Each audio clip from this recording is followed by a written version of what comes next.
Pagdating sa Kadida TV, sumama ka sa aking paglalakbay sa mga berdeng taniman, habang tuklasin natin ang kagandahan at kasiyahan ng paghahalaman. Kahit na ikaw ay patikang naghahalaman o nagsisimula pa lamang, ang channel na ito ay para sa iyo. Sa bawat ito, ibabahagi ko ang mga titala at pamamaraan para tulungan kang palaguin ang sarili mong maliit na paraiso, mula sa pagtatanim ng mga buto hanggang sa pag-aalaga ng mga bulaklak. Maglalim tayo sa mundo ng paghahalaman. Magandang umaga mga kadidit at welcome na naman kayo sa ating panibagong vlog. Ang oras po natin ngayon ay 5:30 na po ng umaga. At ngayong umaga bababa tayo dito sa ating taniman at may dala tayong mga papaya para itanim natin dito sa ating tinamnan ng saging. Tara mga kadidit, at samahan nyo ko pagtatanim ng papaya. Pupunin po natin ng tanim mga kadidit yung ating taniman dito. At yung tungkol para sa ginagawa namin bakod doon kay Paring Josele, okay na po, natapos na po namin siya. Kaya ngayon dito muna tayo magpo-focus sa ating trabaho. At yun, nagkatay nga sila kahapon ng kambing. Nandun sila Paring Mike, Kagrasa, Tatay Cheto. Dumating sila, si Kuya Boy. Galing din naman tayo doon kahapon, kaso hindi nga tayo nakain ng kambing. Tumulong naman tayo ng pagkakaluskos. Hindi tayo nakain ng kambing pero tumulong naman tayo sa pagtatrabaho, pagkakaluskos. At kagabi, alam niyo na kung anong ginawa nila, nag-meeting. Ako hindi pa pwedeng mag-meeting, 'di ba? Alam niyo naman na nagkasakit tayo dati, kaya hindi pa tayo pwede sa meeting. Yung kaya hindi na lang ako pumunta. Pag naando, mapipilitan tayo na uminom. Kaya hindi na lang tayo pumunta para makaiwas.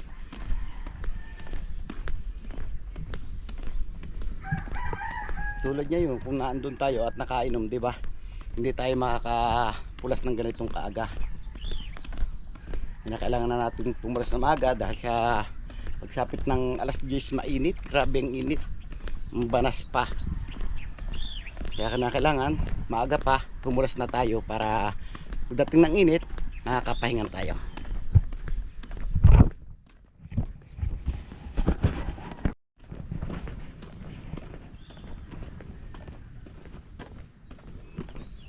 So ayan, andito na tayo at titingnan natin kung may tubig kaya ito.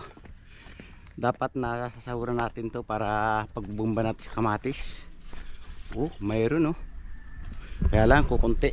At ayusin din pala natin mga kadidit yung ating kubo dun sa baba para makapagsahod tayo ng tubig, para kahit papano may pagbumba tayo. Sana magbubumba tayo ng damo ngayon. Isprayan ko sana yung tatamnan ko ng kamatis, kaso madilim yung ulan, baka masayang lang yung gamot.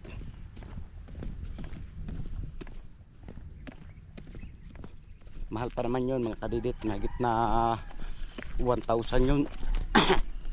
Kaya kailangan sigurado natin ang pag-spray, yung hindi siya mauulan. Dahil pag naulan, mahina, may bisa rin naman siya, kaso mahina yung talab niya. At may dala tayong gulok at asarol, asada.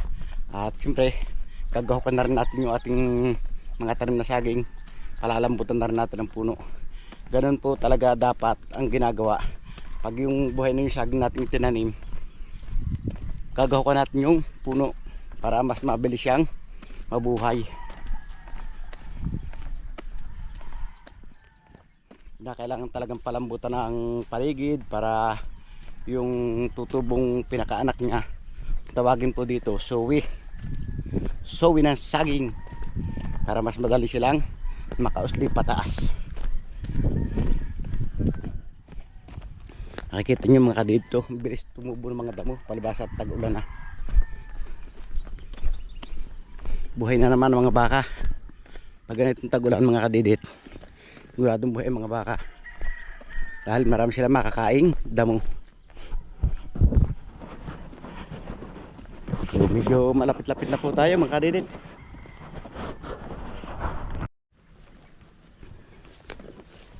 Dito na tayo mga kadidit. At yan, makikapansin naman natin na buhay na yung ating tinanim na saging. Kaso isang ito, ano nangyari sa iyo? Patay.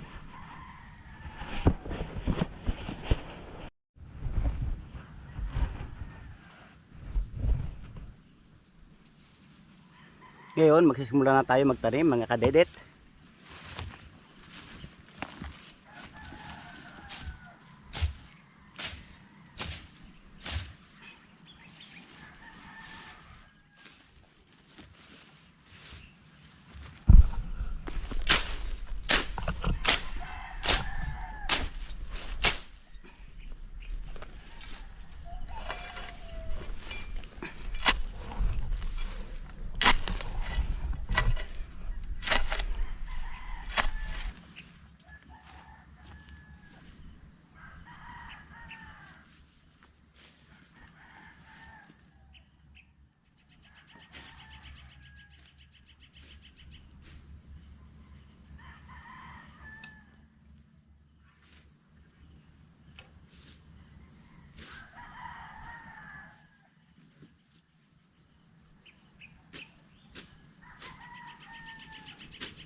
Ngayon mga kadidit, para yung papaya natin ay hindi gaanong tumaas, kinakailangan yan, pinuputulan natin siya ng mayor na ugat.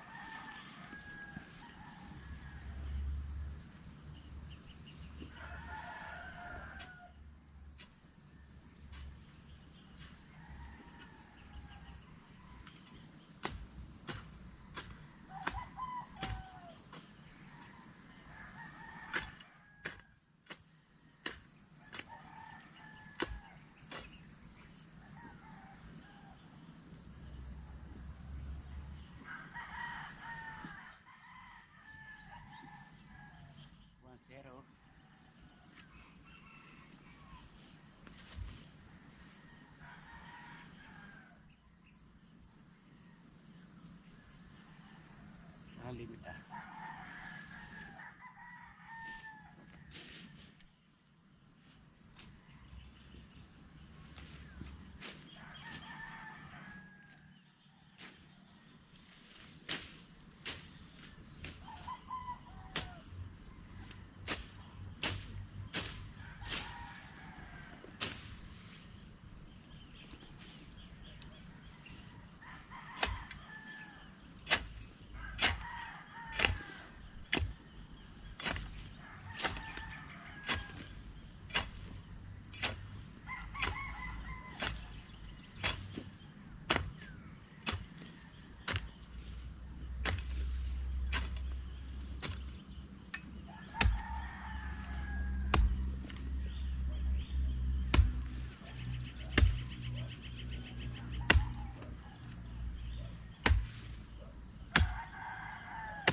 Tama na.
Saraw.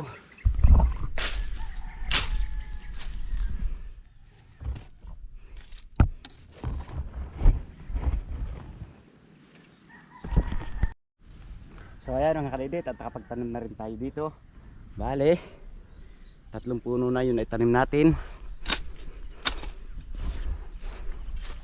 At mayroon pa tayong 6 na puno.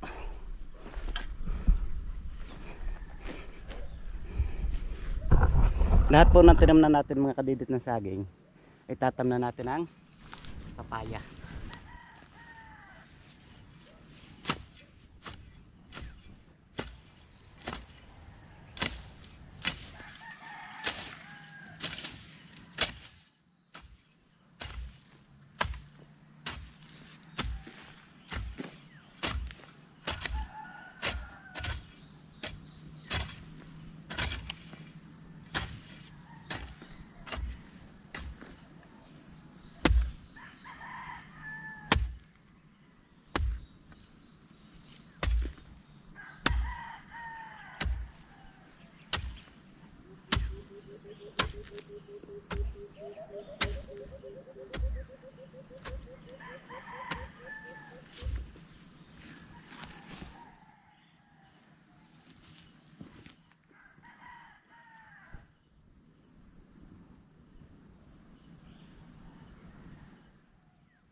Okay.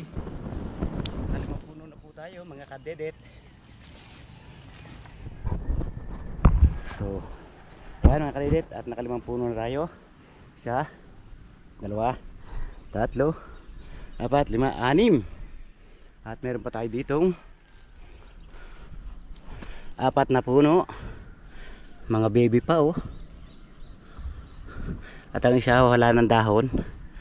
At ano na, tatanim na rin natin to mga kadidit. Dito naman to sa bandang taas na to.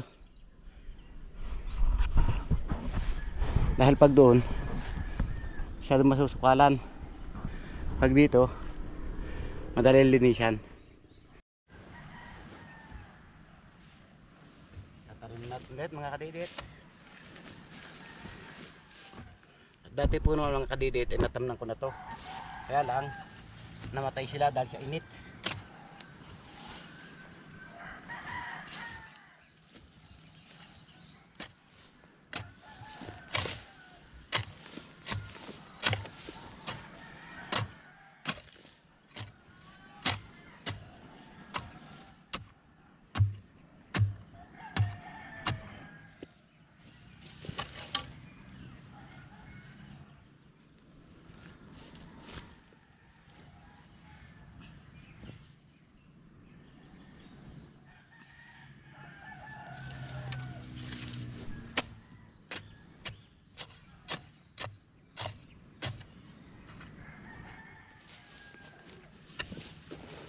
Okay. Okay siya, alright siya, okay. Lipat naman tayo dito.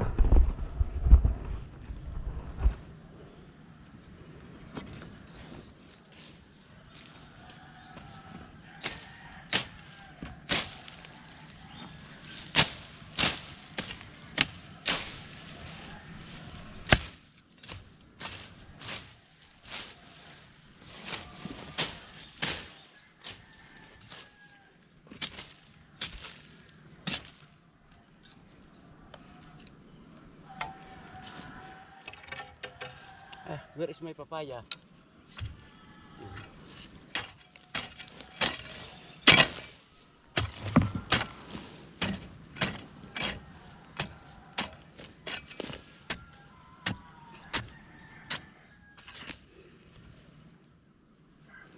Naku, baby pa sila.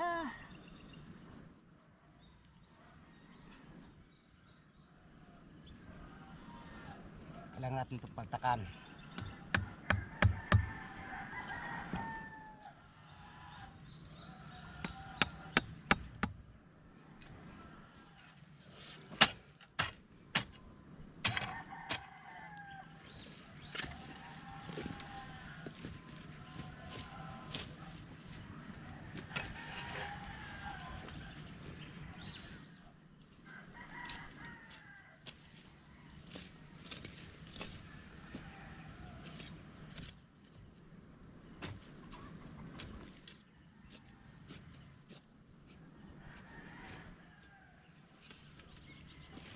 Asan na yun? Kaliitan, hindi makita. Ah, ere.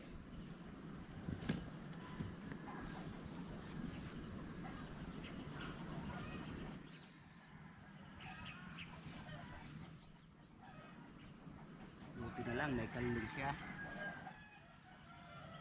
Hindi na natin tatanggalin yung kaldong.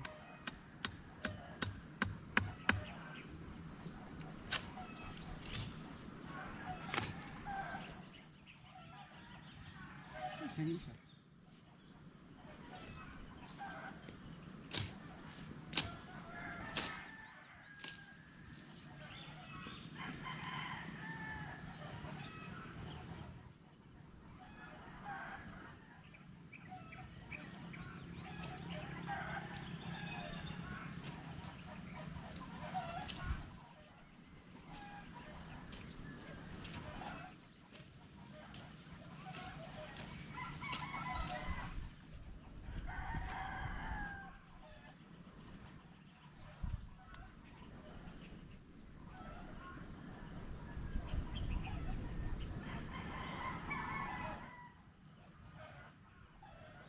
Okay.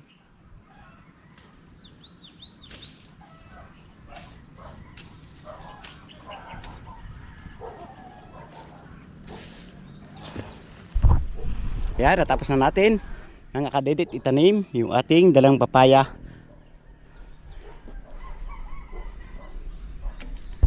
At pinaplano ko nga mga kadidit, dagdag ko pa rin saging banda ron. Kahit 3 puno dahil kakunti pa, kulang pa to oh.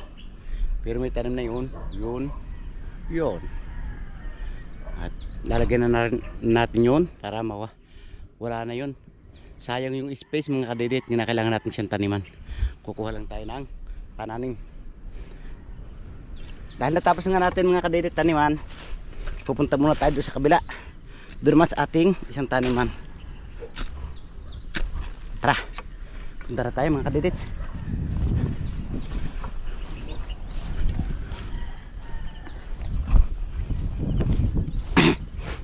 O, ano nangyari sa'yo, Koke? Ito po yung aso lagi natin kasama, basta pupulas. Basta pagkagising ko mga kadidit, naku, ungot na yan ang ungot. Alam na may lakad na kami. Alam din naman niya pag yung malayong pupuntahan, hindi siya nasama. Uy, habulin mo yung ibong, Koke. Ayaw ba?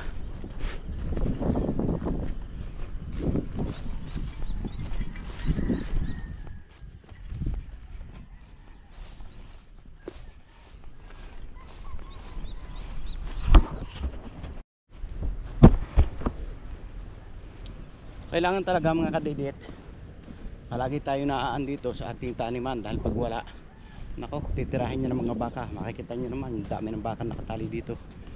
Minsan di ba naiiwasan na makawala yung baka, kaya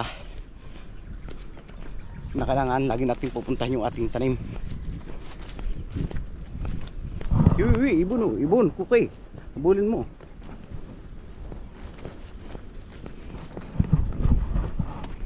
Pag hindi natin iningatan yung ating tanim mga kadidit, sayang lang yung ating naging hirap. Sabi nga dito, logi tayo sa pagod.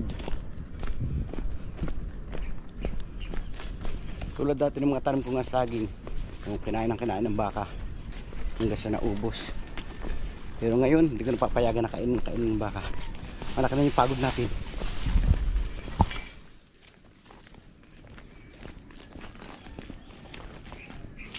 Tara tayo dito sa ating taniman. Kaso wala tayong dalang papaya, nagpupunla pa tayo para may maitanim tayo dito. Hamog oh. At yung daan dito kailangan nating harangan mga kadidit, dahil yung naandun may mga tanim na ubi.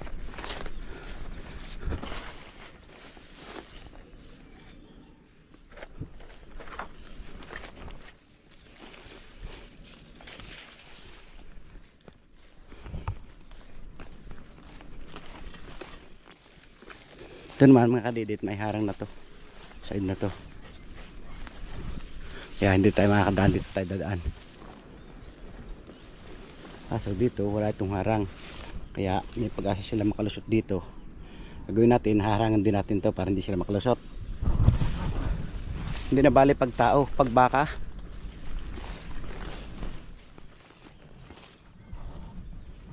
Yun oh.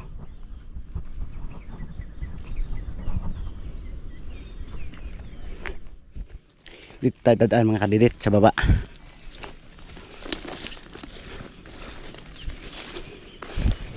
Hindi na natin agawan mga kadidit yung puno na saging. Hintayin na lang natin mabuhay yung iba para sabay-sabay na sila natin gahukan.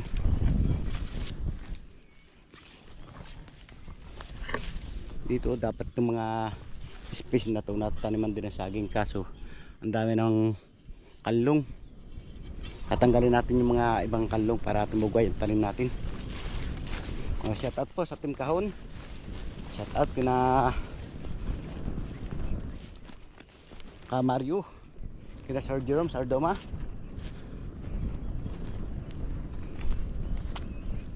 at kina Sir Arthur Garnacion. Legal shout out po. Ganon din po sa inyong mga pamilya. Sana palagi kayong mag-iingat.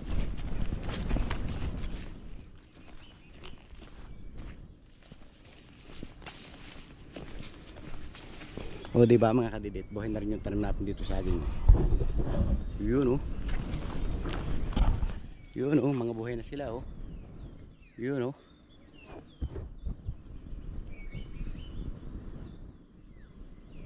At yan, kaya nasa natin yung basangan nito para tumuga yung saging na yan. Tara, punta naman tayo doon sa dulo mga kadidit.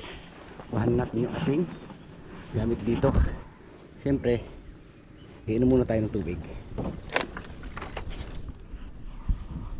Dahil mainiwan tayo dito ng tubig, kaya makakainom tayo ng tubig.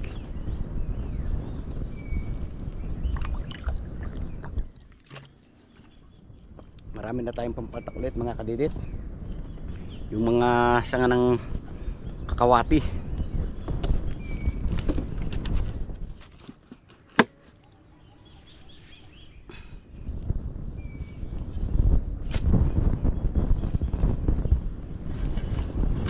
Dito lang pala muna to.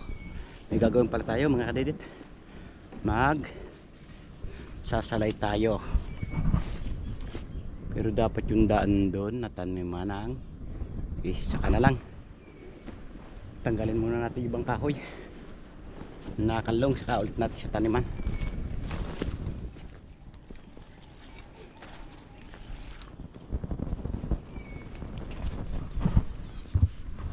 O diba, ang dami natin pangumpay mga kadidit. Mula na malinisan natin, gumanda na sila. Oh. Yun oh. Nakikita nyo yan. Ito, tsaka yung pababang yun. Mga kulay green na yun. Ang tawagin dito, trigo, pangkumpay sa baka. O diba? O, ang dami natin pangumpay doon sa baba. Yun. Mga trigo. Naguna sila, kaso wala naman tayong kukumpayan. Wala tayong alagang baka, kaya wala tayong kukumpayan. Ano yun? Kala ko kung ano eh. Kala ko ibon sa Orisana.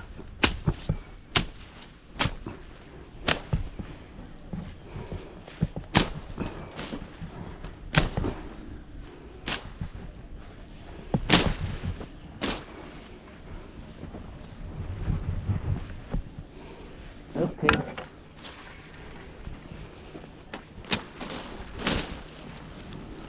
Basta natin sa mga kadidit. Para hindi sumukol yung ating tanim.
Ayan mga kadidit, pinaharangan natin yan para hindi makapasok ang baka.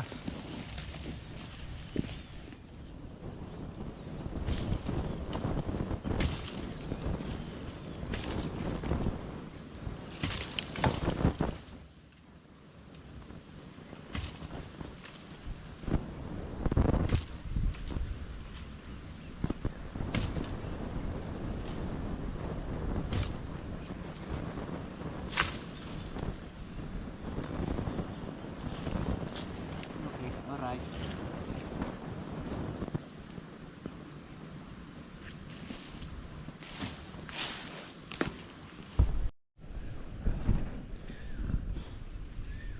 Time check lang po tayo mga kadidit. Ang oras po natin ay alas 7 na po ng umaga. Yan, at natanggalan natin ang kalong yung ating mga tanim na saging. Binawasan lang po naman natin yung kahoy, pero hindi siya na ano. O di ba kitang-kita na ngayon yung ating mga tanim na saging. O. Yun o, hanggang ilalim o. Ito po kaya tinanggalan ko mga kadidit. Tataniman ko pa rin siya dito papunta dun. Yun po yung purpose niya, kaya tinanggalan ko siya ng kalong. So ayan mga kadidit, at medyo tanghali na rin, nahapdi na yung ating tabi ng likod, kaya uuwi muna tayo para kumain at babalik na lang ulit tayo mamaya mga kadidit. Patuloy pa rin tayo mga kadidit ng paglalakad, at dahil medyo malayo-layo nga, kaya yan, medyo nilalambot na tayo dahil gutom na. Ngayon, dahan-dahan lang yung lakad natin. Parang pinipilit na lang natin ang pagtaas. Inabot tayo ng gutom. Gutom, uhaw. Hindi tayo nakapagdala ng tubig mga kadidit.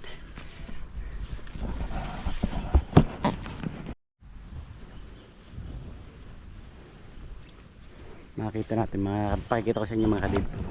Ito naman agad silang kamatis. Iyan o. Diba ang agap nila?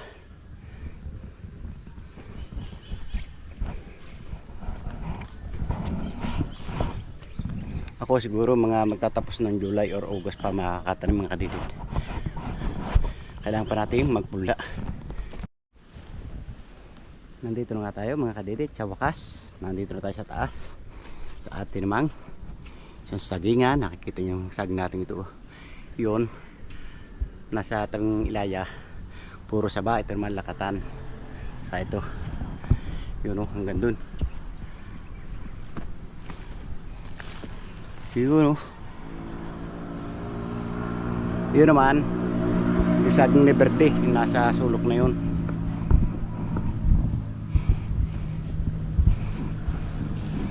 O diba? Dami natin tanim na saging mga kadidit. Dumating ang araw na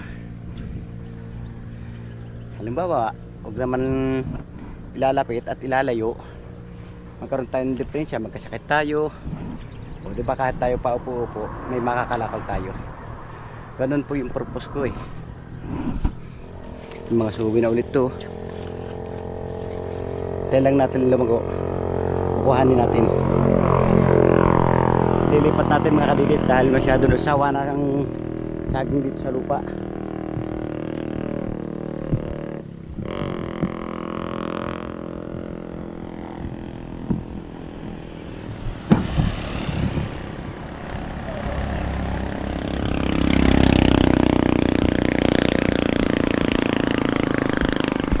So dito naman tayo sa kabilang side ng tanim natin saging.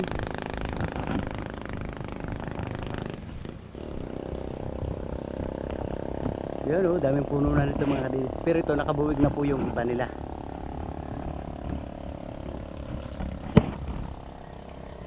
Nakabuwig ng iba yan.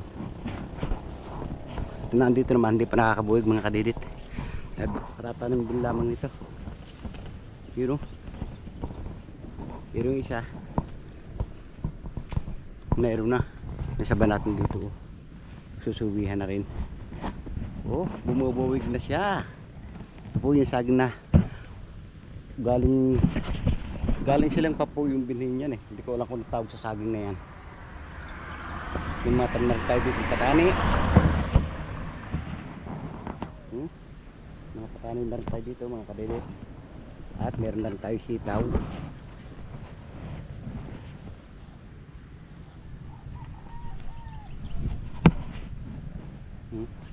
Tanim na rin tayo sitaw. Kulang na lang po dito mga kadidit ay balag.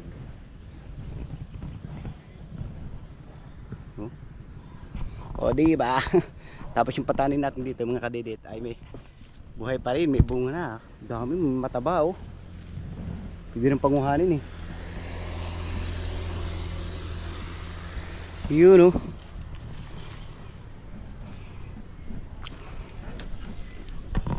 So ayan mga kadidit, at nai-update ko na kayo sa ating mga tanim. At hindi ko lang po naipakita sa inyo ay yung ating ube, pero nakita nyo naman kung paano ko tinanim yun. At papahinga rin muna tayo dahil pagod na rin nga tayo at gutom. Dito na tayo sa bahay. At syempre may mga tanim tayo dito ube. Yan o. At meron pa rin tayo doon tanim na ube sa bandaron.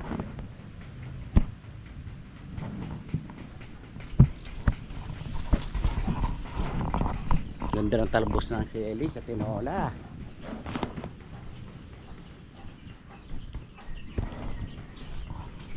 May ube pa rin tayo dito. Yan o. Nakakita nyo kung dami natin tanim.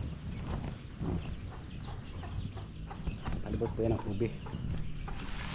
May tanim tayo dito, pero may ube rin tayo. At dito naman nagtanim tayo ng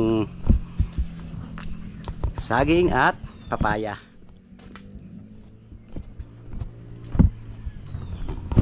Tanim tayo dito sa puno saging. Tapos may papaya rin tayo dito isa. At ito pa yung isang papaya. Yan, at na-update ko na kayo mga kadidit ating mga tinanim. At abangan na lamang po natin yung pagbunga niya. Shhh, pagod. Ano ko kayo, iniwan mo ako? Nauna ka sa akin ah.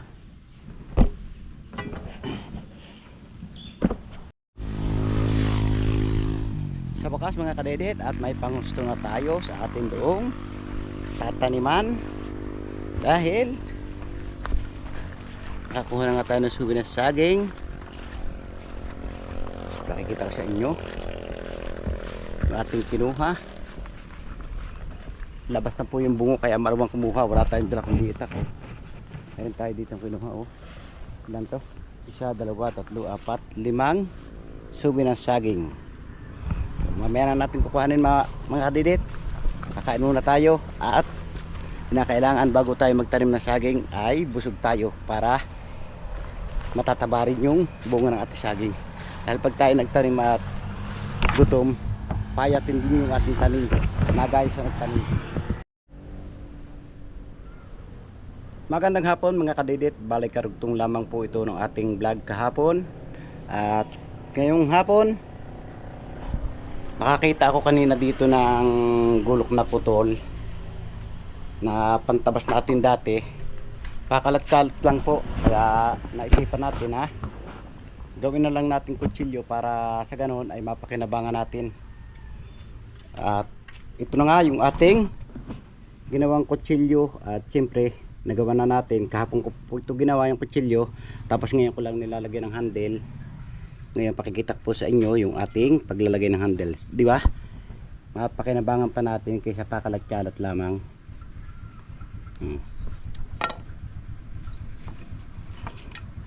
Inaayos pa natin mga kadidit yung handle.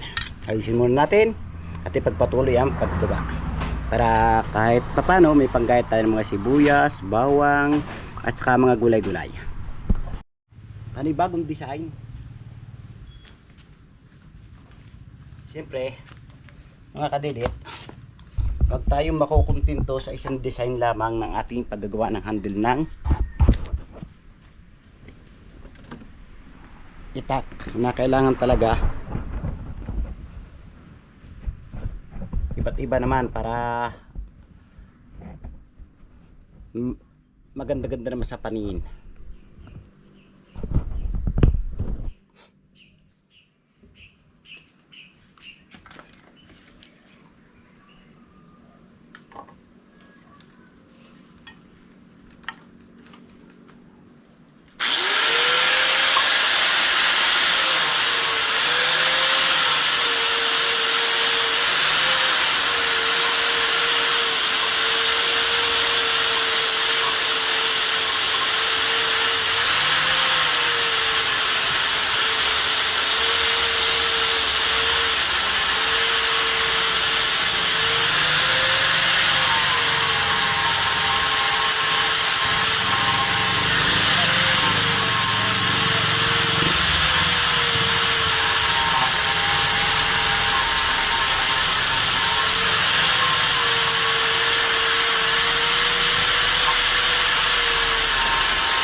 Yun oh.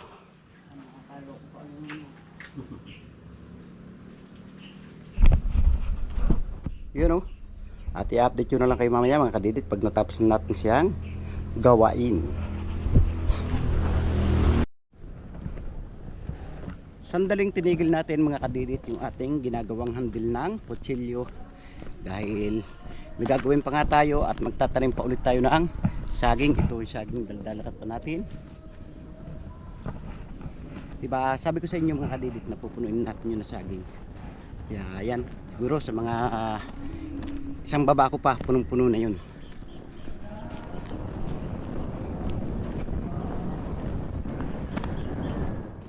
At sa mga susunod na araw hindi na natin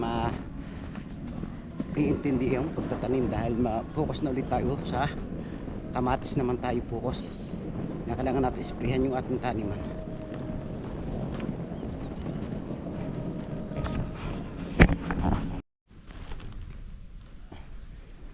Alright, sa bakas mga kadidit at natapos na nga natin itanim yung dala nating saging. Bali tinanim natin ngayon mga kadidit ay 7 puno na patanim natin. At ngayon may mga tanim pa tayo ditong kalabasa para panggulay. Yan, tatamnan natin lahat mga kalabasa. Alright, sa wakas mga kadidit at ito ay pagpatuloy na rin natin yung paggagawa ng handle ng ating kutsilyo. At sa lahat ng mga viewers natin dyan, doon na lang po kayo tumingin sa handle, huwag na sa kutsilyo. Dahil ang kutsilyo ay wala tayo talagang magawa dahil maiksi talaga, kaya ganito lang ang inabot. Pero yung handle naman nya, yun oh, purong man ang handle oh. Yan. At nakita nyo na mga kadidit yung ginawa nating handle ng ating kutsilyo. At sa lahat po ng mga viewers natin dyan na gusto magpalagay ng handle, kontakin lang po ninyo ako at ipagagawa ko kayo ng libreng handle. At medyo mahaba-haba na rin nga mga kadidit yung ating video, kaya dito ko muna tinatapos yung aking simpleng vlog ngayong araw. Maraming salamat. Nakabutsi hanggang sa dulo ng aking video at gustong pasalamatan na suporta sa aking YouTube channel. Sa lahat ng mga viewers natin dyan, subscriber, at ganoon din po sa sponsor ng Team Kapanalig. Sa masulok na mundo kayo naroon, sana palaging mag-iingat. God bless you po. Bye bye.